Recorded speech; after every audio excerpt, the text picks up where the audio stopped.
Hi everyone, my name's Bob and I'm a cheap old fart. I like to do DIY jobs around the house for a couple of reasons. I don't like to pay too much, and I kind of like the satisfaction of knowing that I can actually fix some of this stuff. That I have a great advantage over some of the old timers in that I have something called YouTube that allows me to go out, research some things, try to figure out how to do it, and more often than not, I seem to have some success. Note that, hey, I'm just an average homeowner. I am not a professional. Sometimes we work with water, we work with electricity, we work with some things that could be dangerous to you or to your home. So just know that you're doing this stuff at your own risk. I'm not a professional. If you want to try it, fine. If not, that's fine also.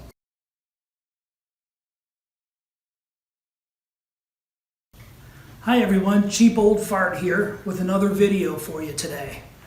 This morning, actually my wife and I, we have this kind of tradition that on Saturday mornings after a hard day or hard week's work, we have a spa out back. We hop in the spa, we have a little cappuccino, and we just kind of enjoy the quiet and the warm water. This morning when we were out there, we were sitting in the spa drinking our coffees, and the power went off. So first thing I did, I went out there, looked at the breaker, and the breaker hadn't blown, so looks like we've got a little problem with our spa. So we'll take a look at that today. Got a few tools that we're going to need. We've got my electric screwdriver. I've got a 30 amp fuse, slow blow fuse, and my trusty voltmeter. Handy tool if you're a new homeowner and you plan on doing any work around your house. I highly suggest you get one of these. So anyway, we'll be back. We'll go outside, we'll take a look at it, and we'll get started. Okay, I have a Leisure Bay 500-gallon spa out here. Had this for probably 15, maybe 20 years. It's like a lot of things in the cheap old fart's life. It's been around for quite a while, and I've kind of gotten attached to it through the years. So I've got to know it a little bit. So the first thing, like I said, was I tested to see if the breaker over here had blown. So I opened this up, and I noticed that it had not blown, okay? And just let me take a moment and say, we're working with 220 here. It's not for the faint of heart.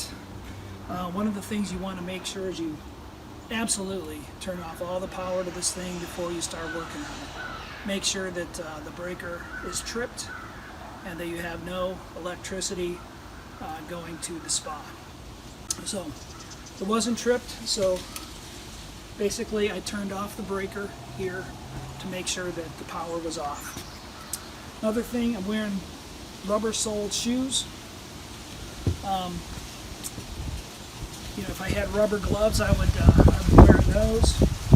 Take all of the precautions that you need to when you're dealing with electricity. So next step is you need to get into the access cover of your spa. This one, there's screws. I have Phillips screws around the perimeter of this. As you see, I've had it a long time, so I've had this thing off several times.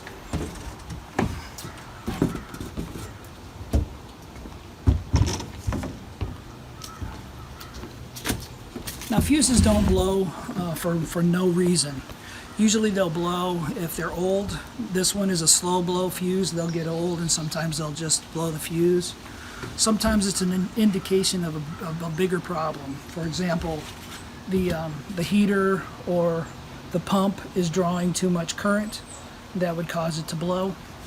And then if you take a look, come on over here and take a look. I'm in Georgia, in the good old USA. It's in the fall of the year. It's starting to get cold at night. So we get and I've got a creek behind me. And so we get critters. And they love this place. If you look back in there, you'll see that maybe they've been bedding down in there. It's kind of warm back here. They like it. And so, you know, I try to put some traps back here and deter them from living back here. But if you'll notice, we have some evidence that we have some friends that are living back here. So another thing that can cause this to blow is they like to nibble on electrical lines and electrical wires. So a good thing to do is to do a visual inspection of what's back here. See if you notice anything that is visibly eaten by the rodents. I don't see anything, so the next step is to go ahead and proceed. I need to get this cover off, and this will expose the circuit board. Next step is to remove this panel. There's 4 screws here, so we'll do that real quick. I've had these off before, so we'll just quickly grab that.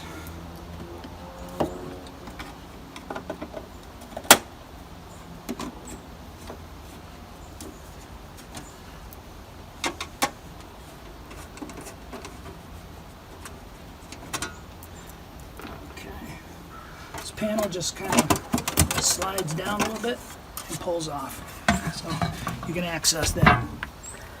So this exposes the circuit board and your main fuse down here. So this is the fuse. That's that 30 amp fuse that I was talking about. So next step, in order to check that, this is when we need our trusty voltmeter. So let's go over here and grab that.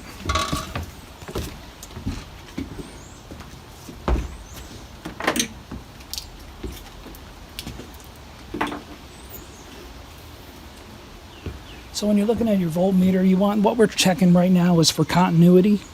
We want to see if there's continuity from one side to the other of that particular fuse. So let's move it over. That's the continuity section here. So if there's continuity between one side and another, it'll give us a beep. So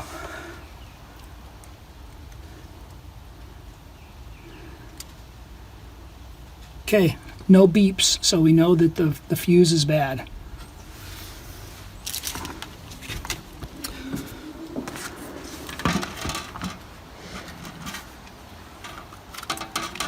So actually, I've already done this. I've already replaced the fuse, so I'm not going to pop this one out. This is a new fuse in here.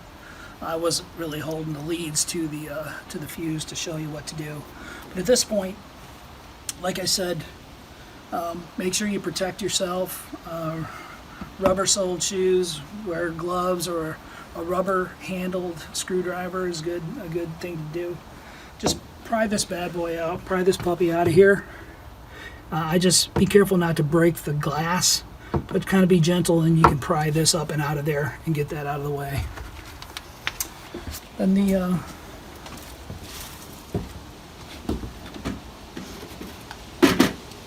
and what you want to do is you want to check the old fuse and make sure that you get the correct fuse for this particular application. This one here is a 30 amp time delay slow blow fuse. Luckily, the last time I did this, they made me buy them into 2-pack, so I was able to save one for later. So I already had one on hand. So. Okay, so very good. We've got this all turned off. Before I'm going to test things at this point and see if it comes back on, if it comes back to life. So let me go ahead, open this up.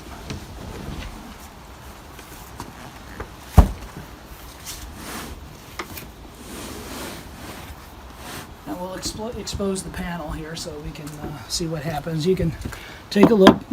Nothing's showing up now. And I'm going to go over and turn on the breaker.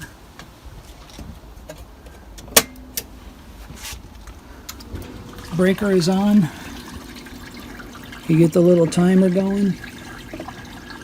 We can hear the pump starting to fill up the little reservoir tank over here. And sure enough,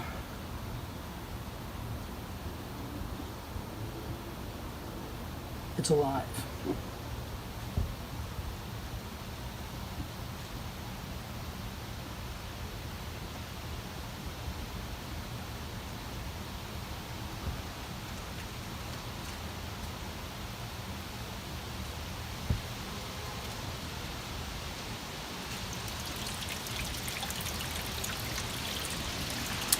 Okay, so after this, things are working now.